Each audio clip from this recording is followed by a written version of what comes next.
你知道《风声》究竟有多细吗？细节一，由周迅饰演的顾小梦被按在绳子上行刑时，很多人都被这残忍的一幕震惊到了，都在说电影过于夸张，其实不然，这正是电影严谨的细节。绳刑在古代是真实存在的，是非常简易的刑罚，主要针对女性，将犯人的裤子脱掉，再让犯人坐到麻绳上，然后执行人来回拉扯，用来损害犯人的下体。不仅如此，行刑人员还会在麻绳上涂上一种腐蚀性的液体，当皮肤与麻绳摩擦久了之后，里面的血肉会露出来，药水刺激血肉便会更加痛苦。因此周迅拍完这一段戏后还患上了抑郁症。细节二，影片中由李冰冰饰演的李明玉，为了证明自己不是共匪，不得不接受日本军官极其羞辱的做法，用尺子去测量检查身体的私密部位。李冰冰本可以用替身演员全裸出镜，却坚持不用，这其实是他对工作的敬业，亦是一种尊重历史的行为。只有真的爱事业和爱历史的人才舍得豁出去，倘若让替身出演，效果肯定大打折扣。在没有被检查身体之前，李明玉还是个眼中有光的女生，可当被检查后，眼中那道光已然不存在了。细节三，当电马被破译，老鬼行径被拆穿，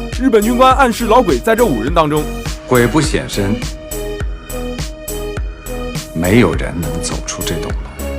气氛紧张到爆炸时，顾小梦却大笑起来。看到这儿，就有观众不理解，认为她疯了。其实不然，这正是细节所在。顾小梦在极度紧张氛围下，为了避免嫌疑，用笑声掩盖自己情绪的失控，并且这种行为不会引起任何怀疑。细节四，李冰冰为了更好地展现李宁玉，特地学习抽烟，整日闭关修炼，无论是动作、点烟、神态，她都反复练习，更是凭借此剧拿下香港最佳女主奖。细节五，影片中吴队长在窗外唱戏时，顾小梦听见后露出一个微笑的表情，第一时间就认出了自己的战友。吴队长唱的是唐山皮影戏《空城计》，通过戏曲中改变音调，传递加密信息给自己人。顾小梦也很快进行回应，原来吴大队长也是唐山老弟。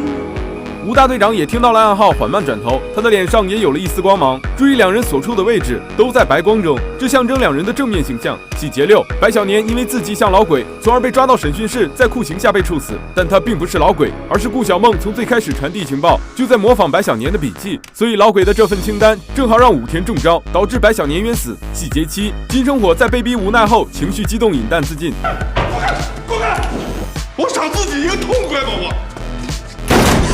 看到这里，就有观众问了：金生火不是对着太阳穴开枪的吗？为什么子弹是从后脑崩出的呢？其实是因为金生火拿的是一把小型手枪，威力不足，子弹从太阳穴打进去，碰到颅骨转变方向，从脑后崩出的，做的也是十分细致。细节八，影片中王处长为了严刑逼供，请来了审讯专家六爷，他擅长一种针灸刑罚，几针下去，意志力再强大的人也承受不住。但这种刑罚并不是对身体造成疼痛，而是让人的意志力松懈，从而讲出真话。开篇的女同志就是在这种刑罚下招供。到了吴志国这儿，他也没能扛住这种特殊的刑罚，从而说了真话。老庆在哪儿？